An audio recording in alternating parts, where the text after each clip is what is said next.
Hey, Freedom Prayer Team.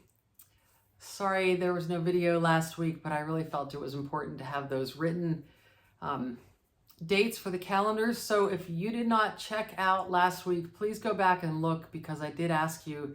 There's an invitation out to anyone on this team if you want to be part of our new response prayer ministry that will include a training from me and Jennifer Barnett on October 27th.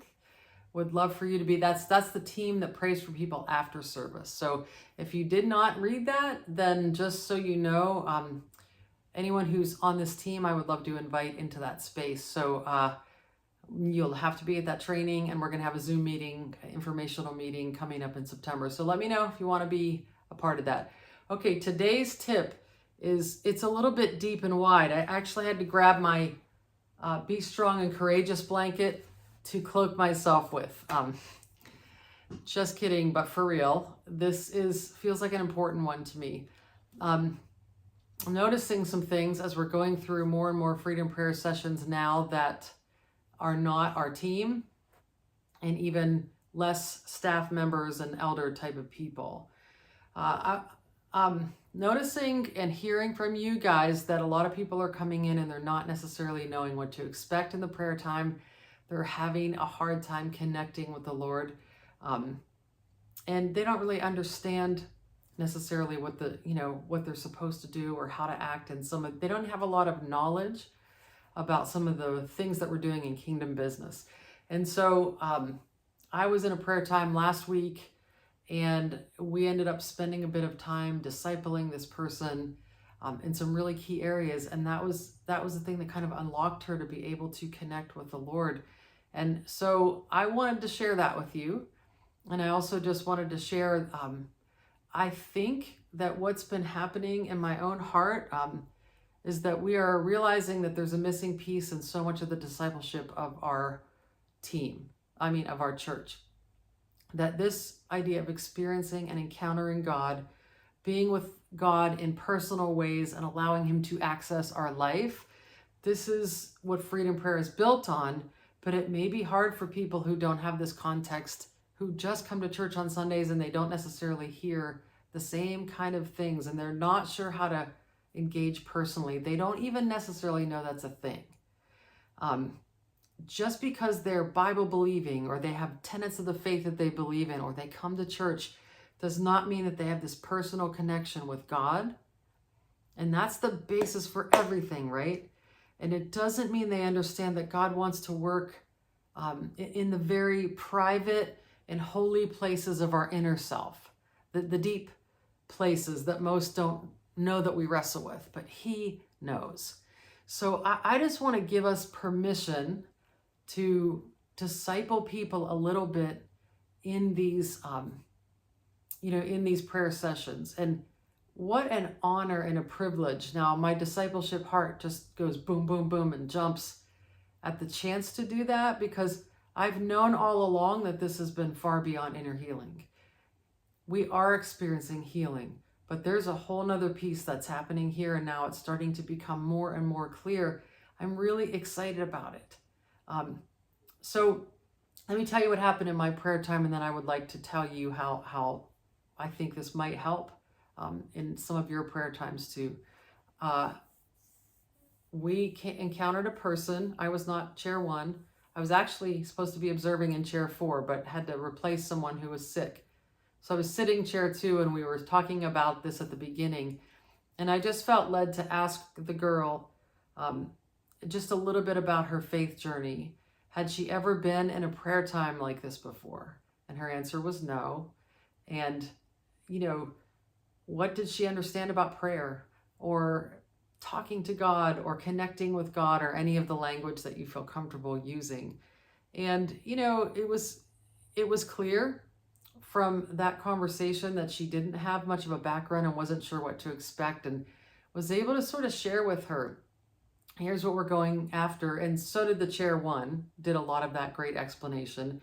But for me, it was a chance we started the prayer time, and all 3 of us on the team knew that she wasn't connecting.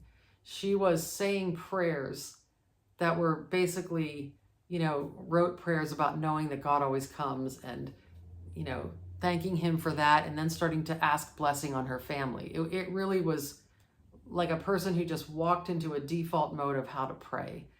And so we looked at each other and I'm like, okay, so I just felt led to pull her out of that prayer time. I asked permission of the chair one and just pulled her out of that prayer time and did a little moment of discipleship on what does it look like, what's happening with her. And her response was, I don't know how to do this. I feel like I'm making some things up here and I don't think this is real or whatever, something like that. And I was able to just sort of sit back and share with her what it looks like to use your right brain in the space of encountering and experiencing God. So we're so used to reason and our left brain approach and how we understand things in the mind place, but not necessarily this place, the heart, this place where you deal with your imagination and your emotions and just, things that you feel in a prayer time and that you sense from God. So it just, like, we don't talk about those things because we're such a Western-minded, focused body of believers in all of the Big C church that we lean into what we know. And so this frees up people to go, God wants me to worship him with all my heart and all my mind. That includes the imagination that God gave us to encounter him. And we know this because Jesus used the language of pictures and imagination all through the Bible to help us to understand things. Why would God not want to use this part of our brain to encounter us and to have us encounter him? So we believe that a whole-minded, wholehearted encounter with God is what he has for every believer. And so why not step into everything that he has? And so we talked about that, and we talked about the how of doing that, and that maybe it looks like, something comes to your mind. We're going to believe that's from the Lord because we believe he wants to encounter you in this way, that when we draw near to him, he draws near to us, and all of those beautiful things. So I think the same is true with other pieces of the prayer time in kingdom business, like soul ties. I'm sure that there's many people that have no idea what that is. And if we talk about it and don't really explain it to them, it's really hard to get your mind around praying for something that you don't understand. And so there might be a moment that you need to step out and talk about, we may not call it soul ties, maybe we call it unhealthy ties to someone in your life. Because soul ties is also used in like New Age Christianity or New Age spirituality. It might be confusing. It might be a thing they've never heard. And so it sounds really deep and wide, but really it's just a sort of codependent, unhealthy connections to people. It might be that they don't understand forgiveness, that forgiveness to them is words, and they don't understand what it means to get something up and off of your heart, that when you begin to plumb the emotions and the debt list, it helps you to unlayer what you're actually feeling and get that off of you so that you can actually get to a place of forgiveness. And forgiveness blocks me. It keeps me stuck from experiencing all that God has and gives ground for the enemy. So there are generational issues that people don't understand, demonic ties. So I think that we need to take some time and think through when we're in these prayer times. Some people may be right in and they understand the language we're using. They have had the experience of some of these things in their own spiritual journey. But there are lots of people who are currently coming in and will come in that have no concept or framework for some of the things that we're asking them to do. And I'm just seeing we're going to need to help in this area. So I don't want you to be afraid of taking some time at the beginning to explain what connection is, to ask them about their own, to give them examples of what it might look like. Maybe you talk about the right brain screens like I just did.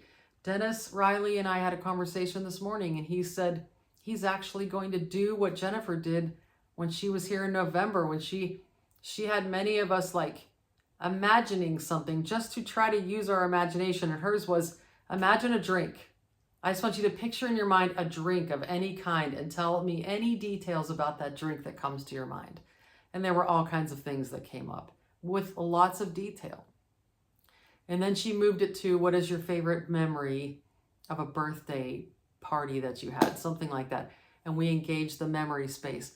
And then she dipped into Psalm 23 and said, now that we've learned to use our imagination, engage that part of our mind, let's shift now into this place where we can allow God into that space through his word and allow him to show us something. And she walked through Psalm 23. You could walk through Psalm 40, I think is the one that pulled me out of the miry clay, put my feet on a rock, or that passage in Jeremiah about the potter and the clay where, are you walking down the pathway down to the potter's house? What is Jesus saying to you? What does God say as he's got the clay on the wheel? There's a lot of things you could do to incorporate the visuals and help people into that space. When you are in soul ties, explain what they are and why it matters that we break them. Then, of course, you're going to ask their permission for any of these things, right? Like, would it be okay? Does that sound okay if we move forward? Because culture of honor, we don't want to bash into places that people aren't ready to go. I already talked about forgiveness and generational sin. Of course, the demonic, I think there's a total lack of understanding here, okay? We never talk about the demonic except fairly non-specific ideas about the enemy of our soul and how he wants to attack us and stuff. But we have to remove this idea of deliverance from The Exorcist and from people's understanding of all kinds of crazy demonic manifestations into the reality of demonic oppression. Okay, but you can't always do that either. Please, please, please discern and ask the Lord. Just because you may sense the enemy in the room does not mean that that person is ready or able to deal with that yet. It's just the reality that we're facing. And I think this is a principle I want you to hear.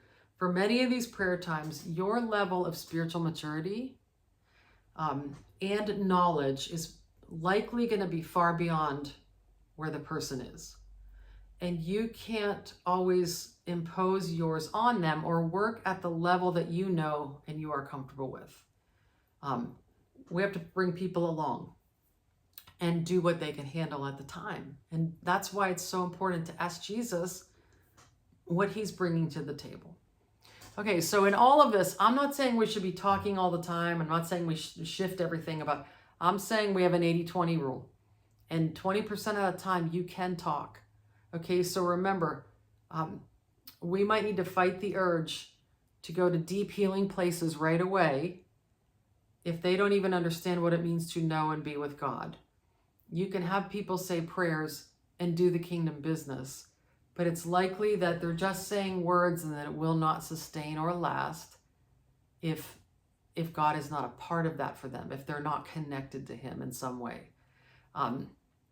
So just keep that in mind. So regarding all of this, last thing, I'm considering, Shannon and I are considering making some videos that we can send out, just 5-minute videos, maybe 3 of them, to send out to a person before their prayer time to prepare them for some of these things. And I wanted to know a couple of things, your feedback on that. I just think it would be helpful to have common language, to have the same messaging around a few things, and also to just give them a little bit of ease as they come into a prayer time. And then if you have any ideas about things you've encountered, you guys are the ones doing this all the time. So what are you seeing that it would be helpful for them to maybe know ahead of time? If you have an idea on that, shoot me an email. I'd love to hear it. I value what you guys say. You're on the front lines. So let's do this thing together. Love you guys. This is going great. We are really doing the work of discipleship in the area of prayer. I don't, again, this is something that really lights up my heart, but I know it does for you guys too. So please be encouraged that we are exactly on the path that God wants us to be on right now. And he's given us the honor of walking people into these spaces with the Lord. I think they need some discipleship along the way. So let's think of that as we go into prayer times. Love you.